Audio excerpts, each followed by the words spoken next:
Hello, good morning दोस्तों। Welcome back to new good way. आज दोस्तों 25 मार्च 2022 और 25 मार्च 2022 के जो भी डेली करंट अफेयर के क्वेश्चन बनते हैं इन्हें हम आज डिटेल से डिस्कस करेंगे। तो चलिए दोस्तों स्टार्ट करते हैं क्वेश्चन नंबर 1 से।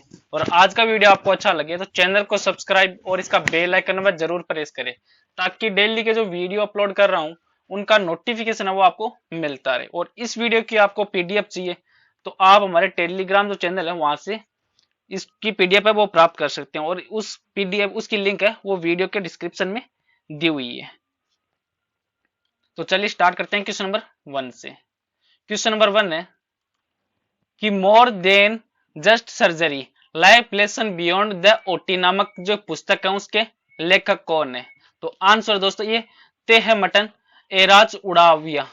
जो डॉक्टर तेहमटन एराज उदवाड़िया है उनके द्वारा लिखी गई है more than just surgery life lessons beyond the OT नामक पुस्तक है, ये इनके द्वारा लिखी गई है। और 2022 में जो निम्न पुस्तक है वो भी लॉन्च हो गई थी, जैसे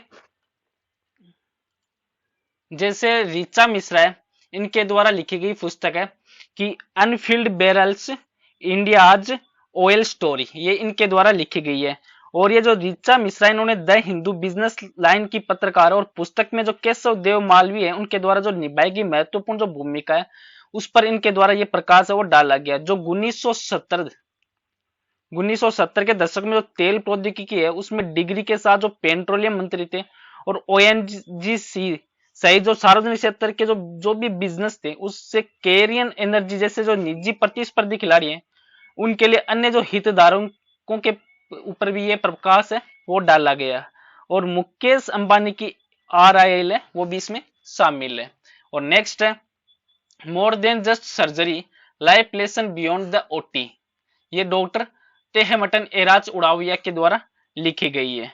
जो ये पुस्तक है जो सर्जरी की पृष्ठभूमि के खिलाफ लोगों में घटनाओं और विफलताओं जैसी गैर बराबरी का एक व्यक्तिगत खाता है। और डॉक्टर जो यह पुस्तक है वो डॉक्टर तेहमटन एराज जो उदवाड़िया है उनकी और उनके जो छात्र वर्षों की यात्रा को जो रेजिडेंसी अनुसंधान और सर्जिकल अभ्यास और जो सर्जिकल शिक्षण है उनके माध्यम से उनके द्वारा जो सीखे गए पाठ है उनको साझा करने के साधन के रूप में भी ये पुस्तक वो दर्शाती है।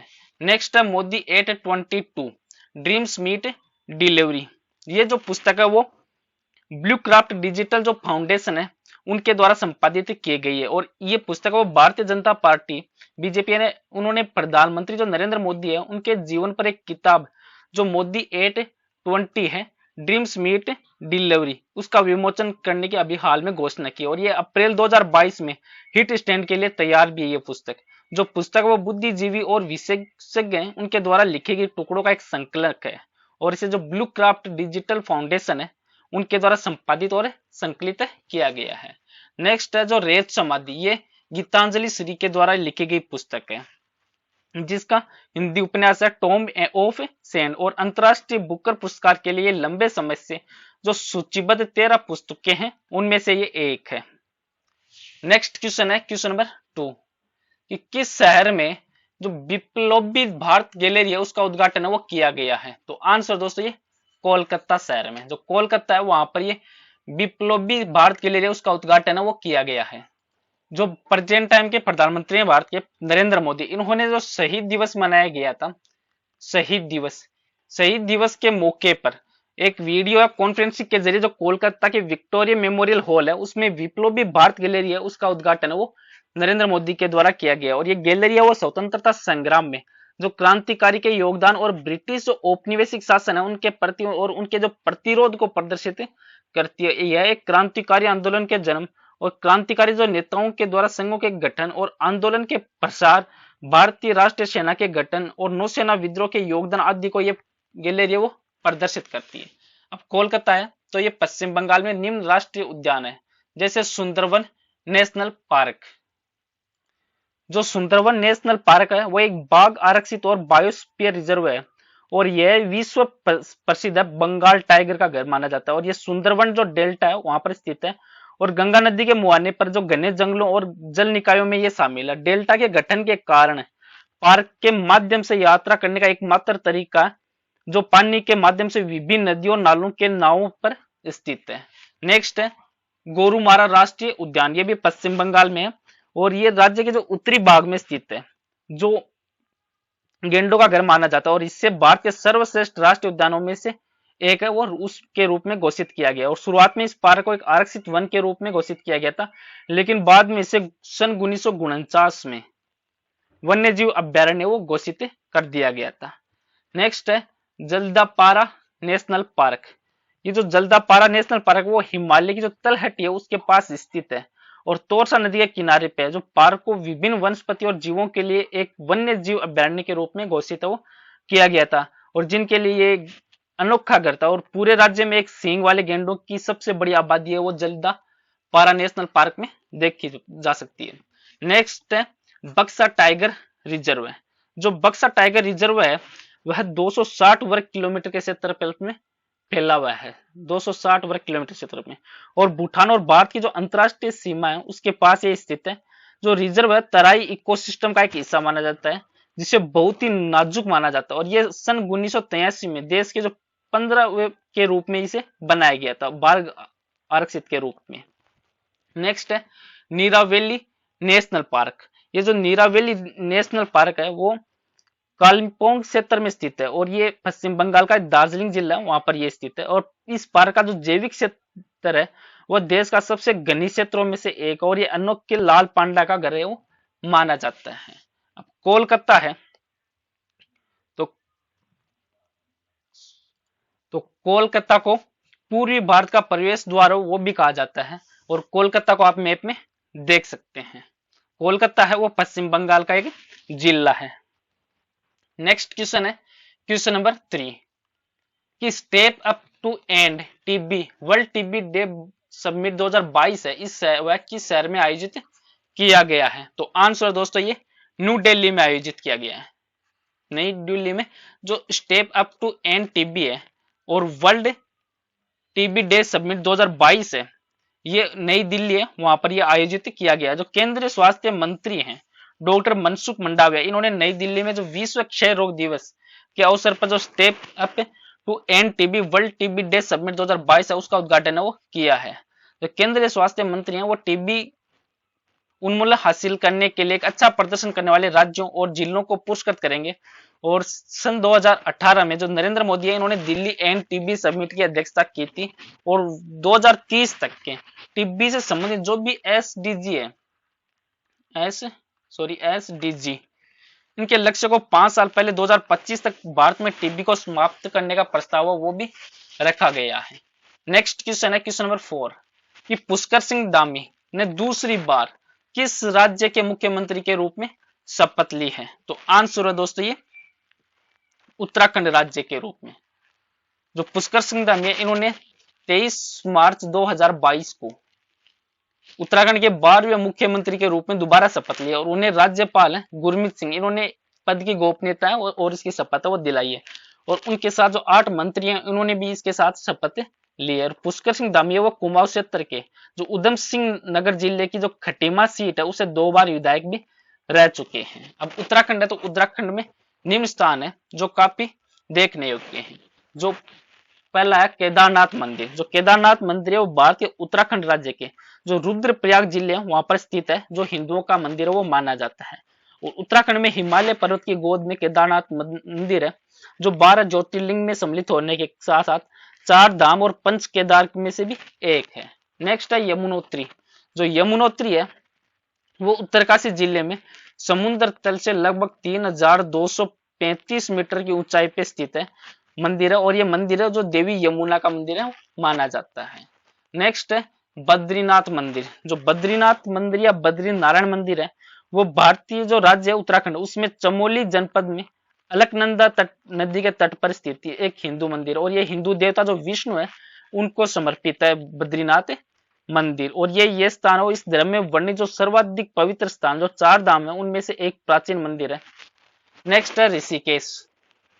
जो ऋषिकेश है वह उत्तराखंड के देहरादून जिले का एक देहरादून जिले वहां पर स्थित है और ये गढ़वाल जो हिमालय उसका परिवेश द्वार और योग की जो वैश्विक राजधानी है ऋषिकेश जो हरिद्वार से लगभग 25 किलोमीटर उत्तर में और देहरादून से 43 किलोमीटर दक्षिण पूर्व में ये स्थित है। नेक्स्ट है हरिद्वार। जो हरिद्वार है वो उत्तराखंड के हरिद्वार जिले में का एक प्रमुख तीर्थ स्थान है वो माना जाता है। अब हरिद्वार है जो हिंदुओं के 7 पवित्र स्थानों में से एक है, जो अपने गंगा नदी हरिद्वार में मैदानी क्षेत्र में प्रथम प्रवेश वो करती है, और इसलिए हरिद्वार को गंगा द्वार भी के नाम से भी इसको जाना जाता है। उत्तराखंड है, उत्तराखंड की राजधानी है देहरादून। देहरादून है वो उत्तराखंड की राजधानी है, और उत्तराखंड है वो उत्तर भारत में स्थित एक राज्य है जिसे आप मैप में देख सकते हैं। उत्तराखंड में टोटल जिले हैं 13, और उत्तराखंड की स्थापना हुई थी 9 नवंबर 2000 को। नेक्स्ट क्वेश्चन है क्वेश्चन नंबर 5। क्वेश्चन नंबर 5 है कि एक्स डस्ट लीग है वो भारतीय सशस्त्र बलों और किस देश के बीच एक आयोजित संयुक्त रक्षा अभ्यास है? तो आंसर है उज्बेकिस्तान। जो भारत और उज्बेकिस्तान की सेनाओं के बीच में एक्स डस्ट लीग है उस नाम का एक संयुक्त प्रशिक्षण अभ्यास है, उसका तीसरा संस्करण है वो उज्बेकिस्तान में शुरू हुआ, और भारत का प्रतिनिधित्व है वो ग्रेनेडियर्स रेजिमेंट के द्वारा किया गया, जबकि उज्बेकिस्तान है उसकी सेना की टुकड़ी का प्रतिनिधित्व है उत्तरी पश्चिमी सैन्य जिले के सैनिकों के द्वारा वो किया गया है। नेक्स्ट क्वेश्चन है क्वेश्चन नंबर 6 कि बिहार दिवस 2022 है, इसकी थीम क्या है? तो आंसर दोस्तों ये जल जीवन हरियाली। जो बिहार ने अपना 22 मार्च को 111वां स्थापना दिवस है वो मनाया था, और बिहार राज्य को इसी दिन 1912 में जो बंगाल प्रेसिडेंट से अलग किया गया था, और इस वर्ष बिहार दिवस की जो थीम रखी गई थी वो जल जीवन हरियाली, और इस अवसर पर 3 दिवसीय समारोह का आयोजन वो किया गया था, जिसमें राज्य के 1800 से अधिक विभाग और विभिन्न संगठन है इन्होंने भाग लिया था। नेक्स्ट क्वेश्चन है क्वेश्चन नंबर 7 कि किस संगठन ने सैन्य अभ्यास कोल्ड रिस्पॉन्स 2022 है वो शुरू किया है? तो आंसर है दोस्तों ये नाटो के द्वारा शुरू किया गया। जो नाटो है, नाटो के द्वारा ये सैन्य अभ्यास कोल्ड रिस्पॉन्स 2022 इसका ये अभ्यास वो शुरू किया गया। जो नाटो की फुल फॉर्म है अटलांटिक संधि संगठन। इन्होंने 14 मार्च 2022 को नॉर्वे में बड़े पैमाने पर सैन्य अभ्यास कोल्ड रिस्पॉन्स 2022 वो शुरू किया गया, और ये 1 अप्रैल 2022 तक वो जारी रहेगा। अब नाटो है तो नाटो की संरचना वो 4 प्रकार से होती है। जो पहली होती है परिषद, और ये नाटो का सर्वोच्च अंग माना जाता है, और इसका निर्माण वह राज्य के मंत्रियों के द्वारा होता है, और इसकी जो मंत्री स्तरीय बैठक है वो 1 वर्ष में 1 बार होती है। और परिषद का जो मुख्य उद्देश्य उत्तरदायित्व समझौता है उसकी धाराओं को लागू करना है। और नेक्स्ट है उप परिषद।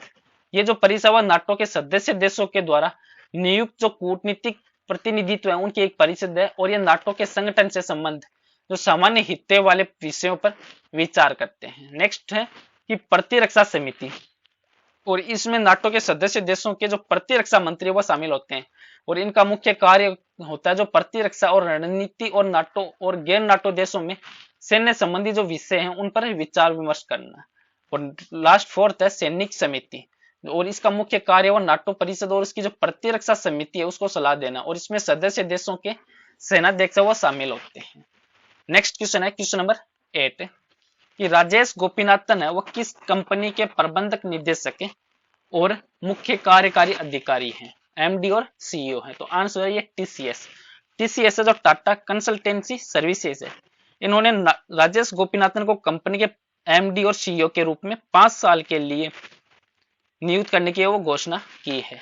नेक्स्ट क्वेश्चन है क्वेश्चन नंबर 9 केंद्रीय रिजर्व पुलिस बल ने 19 मार्च 2022 को अपने स्थापना दिवस का कौन सा संस्करण वो मनाया है? तो आंसर दोस्तों ये 83। जो केंद्रीय रिजर्व पुलिस बल है सीआरपीएफ, इन्होंने 19 मार्च 2022 को जोश और औपचारिक उत्साह के साथ अपना 83वां स्थापना दिवस है वो मनाया है। और नेक्स्ट क्वेश्चन है क्वेश्चन नंबर 10 किस खिलाड़ी ने फॉर्मूला 1 बहरीन ग्रांड प्रिक्स 2022 वो जीता है? तो आंसर दोस्तों ये चार्ल्स लेक्चर्स ने। जो चार्ल्स लेक्सलर है इन्होंने बहरीन के पश्चिम में एक मोटर रेसिंग सर्किट है जो बहरीन इंटरनेशनल सर्किट में फॉर्मूला 1 बहरीन ग्रांड प्रिक्स है 2022 उसको जीता है। और आज का नेक्स्ट और लास्ट क्वेश्चन है जिसका आंसर आपको कमेंट बॉक्स में लिखना है कि 19वीं एशियाई 100 यूपी बिलियर्ड्स चैंपियनशिप 2022 है वह किस खिलाड़ी ने जीती है? और इसका आंसर आपको कमेंट बॉक्स में लिखना है। और पीछे के वीडियो में भी आपको क्वेश्चन दिया था कि भारतीय जो मूल के किस चिकित्सक को व्हाइट हाउस का नया कोविड-19 प्रतिक्रिया समन्वयक है वो नियुक्त किया गया है।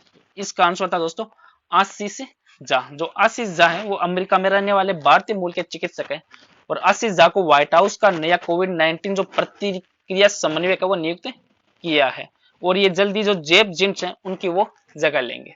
चलो दोस्तों आज का वीडियो यहीं पे समाप्त करता हूँ। वीडियो आपको अच्छा लगे तो चैनल को सब्सक्राइब और शेयर जरूर करें। Thank you all of you.